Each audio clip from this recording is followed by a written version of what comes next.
अस्सलाम वालेकुम। पहले तो सभी भाइयों को, आपको और जो भी भाई इस कैसेट और रिकॉर्डिंग को सुनेंगे उनको भी मेरा तहे दिल से सलाम, अस्सलामु अलैकुम वरहमतुल्लाहि वबरकातुहू। तो सबसे पहले दुरूद शरीफ पढ़ लेते हैं। अल्लाहुम्मा सल्ली अला मुहम्मदिन व अला आलि मुहम्मदिन कमा सल्लैता अला इब्राहीम व अला आलि इब्राहीम इन्नका हमीदुम मजीद। अल्लाहुम्मा बारिक अला मुहम्मदिन व अला आलि मुहम्मदिन कमा बारकता अला इब्राहीम व अला आलि इब्राहीम इन्नका हमीदुम मजीद। जैसा कि अरमान भाई ने अभी जो बताया कि जैसा जो टॉपिक है हमारा, आज के मुसलमान के बारे में हम बात करेंगे। तो आज के मुसलमान के बारे में बात करने से पहले मैं आप सबको ये बताना चाहूँगा कि जो मुसलमान हैं, जैसे कि हमने कलीमा पढ़ा है ला इलाहा इल्लल्लाह मुहम्मदुर रसूलुल्लाह, इस कलमे का मतलब तो हमें पता है। एक तरीके से इसका ट्रांसलेशन हम सब जानते हैं, जैसे कि नहीं कोई माबूद सिवाय अल्लाह के और मोहम्मद अल्लाह के मैसेंजर हैं। लेकिन ये कलमा हमारे दिल में नहीं उतर रहा।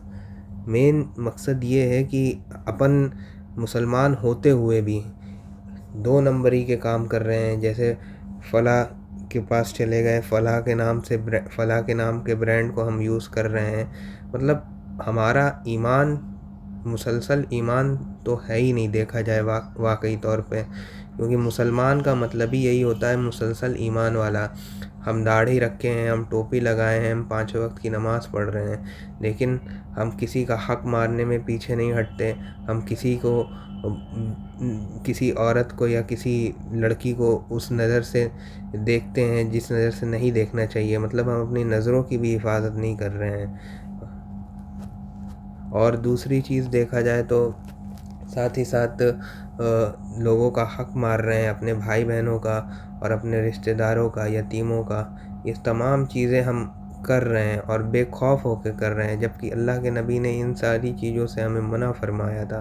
बेशक अल्लाह के नबी को क्या दुनिया की तमाम चीज़ें अल्लाह ताला उनके पास ला के रख देता, लेकिन फिर भी उन्होंने ये तमाम चीज़ों को ठुकराया और यही बोला कि यतीमों का हक ना मारना और जुल्म और ज़ालिम मत बनना, और अपने रिश्तेदारों, यतीमों और जो मुसाफिर हैं उनको उनका हक अता करना। लेकिन आज के तौर पर ये मुसलमान आदमी ये सब नहीं कर रहा है। वो ज़माने जाहिलियत में जी रहा है। शैतान उसे बहका के रखा हुआ है।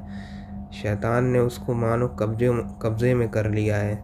वो एक तरीके से अपने नफ्स का ग़ुलाम बन चुका है। वो अपने नफ्स को ही माबूद बना बैठा है हकीकती तौर पर, क्योंकि जो उसका नफ्स कहता है वो वही करता है।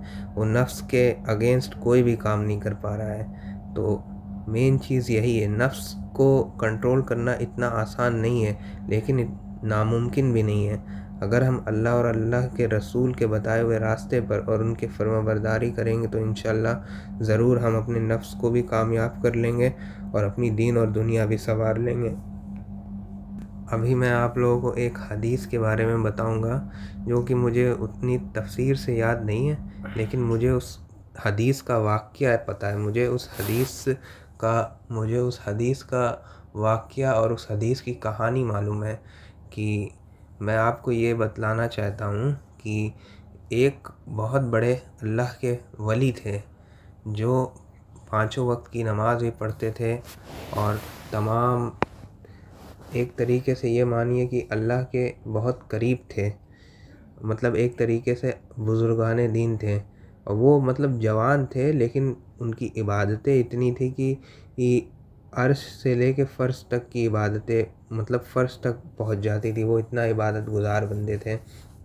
तो वो मसलन तौर पर एक गांव में रहते थे। उसी गांव में उस गांव की लगभग आबादी मान के चलिए 80 से 90 लोग होंगे। तो उस 80 से 90 लोगों के आबादी में वहाँ पे 4 भाई रहते थे। वो 4 भाई एक बार जिहाद के लिए, उन चारों भाइयों ने अपना मन बनाया कि वो जिहाद के लिए जाएंगे दूसरे मुल्क, जहाँ पे मतलब जिहाद के लिए लोगों को ऐलान हुआ था कि हमें जिहाद करने जाना है। तो वो चारों भाइयों ने एक अपना प्लान बनाया जिहाद के लिए। लेकिन मसला ये था कि उनकी एक जवान बहन भी थी, और वो जवान बहन ऐसी थी कि वो कुंवारी थी, उसकी शादी नहीं हुई थी। तो उनके ऊपर ये मसला आ गया कि इस बीच हम उस जवान बहन का क्या करेंगे। उस हम अगर जिहाद में चले जाएंगे तो हमारे देख रेख के पीछे हमारी जवान बहन को कौन देखेगा। तो उनके जहन में वही नेक मुराद आदमी आया जो 5 वक्त नमाजी थे। तो उन्होंने उन नेक मुराद आदमी से बात किया, उनको पूरी बात बताई कि हम जिहाद में जाना चाहते हैं और हमारी बहन जो है वो अभी निकाह उनका हुआ नहीं है, तो हम ये चाहते हैं, आप बेहतर आदमी हैं, आप नमाज रोज़ा करते हैं और आप अल्लाह के करीब हैं, तो हमें ये लग रहा है कि आप इनकी हिफाजत अच्छी तरीके से करेंगे। तो उन्होंने पहले तो मना किया, उन्होंने कहा नहीं, मेरे पास उसको छोड़ के मत जाओ। तो भाइयों ने इतराफ़ किया, भाइयों ने कहा ठीक है, हम आपके पास नहीं छोड़ेंगे। लेकिन उन्होंने जाते जाते उनको एक ये सबक बताया कि आप एक काम करो, इस मेरे घर के सामने आगे 2 घर छोड़ के एक खाली घर है, वहाँ पे आप अपनी बहन को रख सकते हो और मैं वहाँ से उनको बीच बीच में कभी कभी आता जाता, मतलब कभी देख लूँगा कि वो घर खुला है, मतलब वीरान तो नहीं है, कोई दिक्कत या समस्या, खाना पहुँचा दिया करूँगा, खाना रख दिया करूँगा अपने घर के सामने दरवाजे पे और वो ले जाया करेंगी। तो उनके भाइयों ने बोला ठीक है, हमको कोई एतराज़ नहीं। तो मसलन जब उनके सारे भाई चले गए तो उनकी बहन जो अकेली थी और वो अल्लाह के जो करीब थे, अल्लाह के दोस्त, तो उन्होंने पहले स्टार्टिंग में काफ़ी, मतलब वो जब जाते थे तो उस टाइम पे वो खाना रख दिया करते थे अपनी चौखट में और वहीं से आवाज़ दे देते थे, ऊपर चढ़ जाते थे छत पे, बोल देते थे कि खाना रख दिया है, और वो गैर महरम थी उनके लिए, वो आके खाना ले जाया करती थी। तो इसी तरीके कुछ हफ्ते और कुछ दिन सिलसिला चलता रहा। तो इसी बीच वो जो आलिम थे, वो आलिम के ऊपर एक शैतान आया उनके पास और उनको ऐसे बहकाया। वो आलिम जब वो इबादत कर रहे थे तो उस वक्त एक शैतान आया, उनसे बोला कि ये तू क्या कर रहा है, तू मतलब कैसा है, बेहया बेगैरत है कि तू एक जवान लड़की को तू सरेआम, मतलब दिन के उजाले में ऐसे आने दे रहा है, कोई किसी गैर मर्द की निगाह उस पर पड़ सकती है, वो बाहर निकल के आ रही है और मान ले किसी खुदा ना खास्ता किसी का उस पर कुछ निगाह चली गई या कुछ हो गया और वो दोनों के बीच अगर आपस में अट्रैक्शन हुआ या कुछ हुआ तो इसका ज़िम्मेदार कौन होगा, तू होगा बकभत। तो इस तरीके उसने आलिम को बहकाया। तो आलिम ने क्या किया, उस शैतान की बात मानी और वो गया और बाद में वो आलिम जाके उसके दरवाजे पे टिफ़िन रखने लगा, एक तरीके से खाना रख के जाने लगा। तो ये सिलसिला भी चलता रहा। तो फिर उस आलिम को लगा कि मैंने बहुत अच्छा काम किया। तो एक दिन वो मस्जिद जा रहा था, मस्जिद जाके उसने जब नमाज़ पढ़ी, नमाज से जब वो उठ रहा था तब उसके दिल में एक शैतान ने वसवसा डाला। उसने कहा ये तूने क्या किया, तू उसके घर के दरवाज़े पे तू वो रख रहा है, तेरे मन में ये ख्याल नहीं आता होगा कि वो अकेली है लेकिन उसके पास कोई बातचीत करने वाला नहीं है, उसको घबराहट होती होगी, तू कम से कम एक बार उससे जाके उसके हालचाल पूछ ले, उसके भाई बाहर गए हैं और है नहीं और वो बेचारी तन्हाई में होगी, कम से कम तू उससे बात तो कर, उसका मन हल्का होगा। तो शैतान की बात दोबारा आलिम ने सुनी और वो गया, दरवाज़ा खटखटाया और उनसे बातचीत स्टार्ट करी। इसी तरीके ऐसे ही दिन गुज़रते गए। तो जब एक दूसरे की तरफ वो राब्ता हुए तब उसके बाद शैतान ने फिर एक बहुत बुरा वसवसा डाला उनके ऊपर। उन्होंने ये बोला कि अब वो तेरे साथ हम बिस्तरी करने को राज़ी हो गई है, तू चाहे तो उसके साथ हम बिस्तरी कर सकता है। तो आलिम ने पहले अपने आप को बहुत झनकोरा, उसको लगा कि नहीं ये गलत है, लेकिन जब आलिम ने उस शैतान ने उसको फिर बहकाया। शैतान ने कहा उसकी जवानी की तरफ देख, कैसी जवान और हसीन है, और तू अपने आप को देख, तू भी जवान और हसीन है, तू कहाँ इन सब चक्करों में पड़ रहा है, इबादत के लिए तो बहुत टाइम है।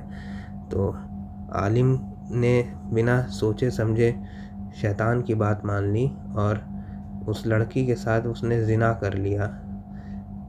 जो कि बताइए इतना आलिम था, मतलब इतना परहेज़गार था कि उसकी इबादत तहज्जुद गुज़ार था, उसके साथ साथ वो चाश्त की इशराक की नमाज़ पढ़ता था और तमाम हदीसें पढ़ता था। मतलब गाँव वाले सब उस आलिम की मिसाल देते थे। लेकिन शैतान ने ऐसा बहकाया उसको कि शैतान ने उसको काफिर बनाने की कोशिश कर रहा था। और फिर उसने क्या किया, उस लड़की के साथ ज़िना किया। ज़िना करने के बाद वो लड़की प्रेग्नेंट हो गई। प्रेग्नेंट होने के बाद उस टाइम पे लोग जिहाद पे जाते थे तो बहुत लंबे लंबे सफ़र में जाते थे, साल भर, 2 साल, 3 साल।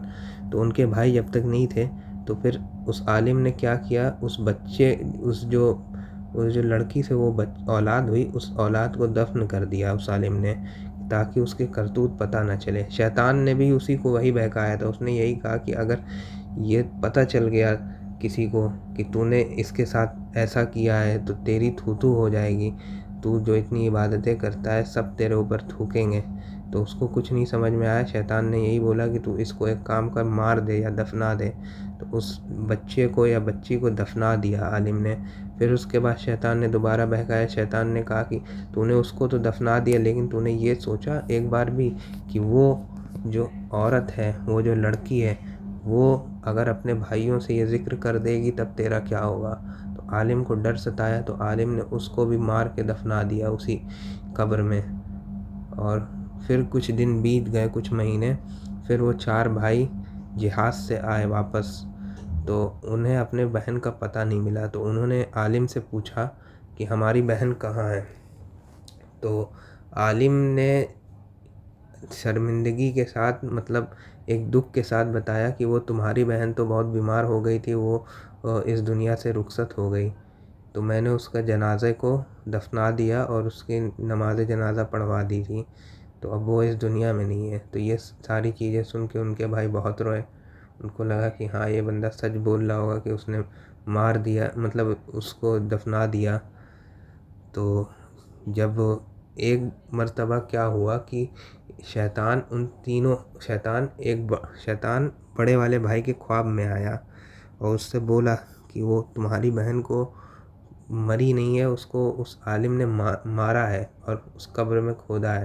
पहले तो उसको, बड़े वाले भाई को लगा ये एक वहम है, लेकिन फिर दोबारा शैतान दूसरे वाले भाई के जहन में आया, मतलब ख्वाब में आया।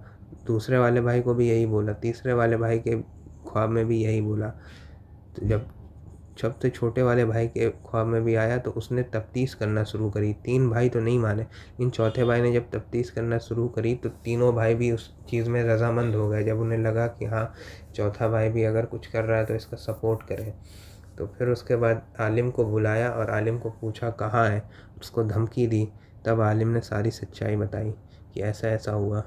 फिर वो चारों भाई उसको बादशाह के पास लेके गए। बादशाह को पूरा किस्सा बताया तो बादशाह ने आलिम को फांसी की सज़ा सुनाई।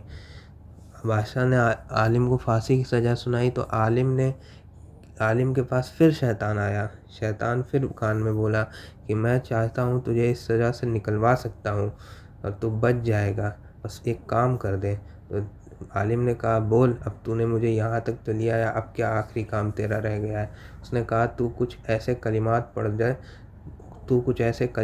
दे, अस्तगफिरुल्लाह, तू कुछ ऐसे कलिमात पढ़ दे जो मतलब तुझे काफिर बना दे। अल्लाह और अल्लाह के रसूल के बारे में कुछ ऐसी नामुराद बात कह दे जो तुझे काफिर बना दे। अस्तगफिरुल्लाह। तो वो आलिम ने भी अपने ज़बान से वो तमाम चीज़ें बोल दी। तो उसके बाद वो काफिर हो गया वो आलिम। मतलब ये देखिए कि शैतान हमें कुफ्र करने के लिए इतना आमादा कर देता है, इतना वो कर देता है। लेकिन अल्लाह का करम है और अल्लाह के रसूल का कि अल्लाह ने हमारे जो पकड़ करी है वो हमारे कामों में करी है, ना कि हमारी सोचों में। अगर हमारी सोचों में भी अल्लाह पकड़ करता तो हम कितना गुनाहगार होते हैं।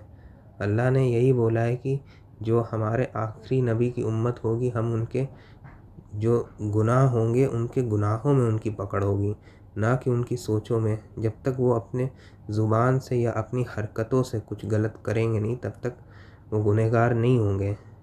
हमारे दोनों तरफ फरिश्ते लिखे गए। लेकिन आलिम ने उस शैतान की बात मान ली और काफिर हो गया और उसे फांसी की सज़ा सुना दी गई और वो मर गया। तो यही किस्सा है। तो एक औरत की वजह से यही चीज़ है। अगर उस आलिम की भी समय पे शादी हो गई होती, या उस जो लड़की थी उससे अगर निकाह करा दिया होता सही टाइम पे, तो ये सारी चीज़ें ना होती। ये मेरा मानना है, जेन्युइन चीज़ें। बाकी आप लोग जो समझ सकते हैं समझिए। चलिए इसी के लिए दुआ करते हैं, और अल्लाह हमें और आपको कहने सुनने से ज़्यादा चीज़ों पर अमल करने की तौफीक अता फरमाए। सुभान रब्बिल इज़्ज़ति अम्मा यसिफून व सलामुन अलल मुरसलीन वल्हम्दुलिल्लाहि रब्बिल आलमीन।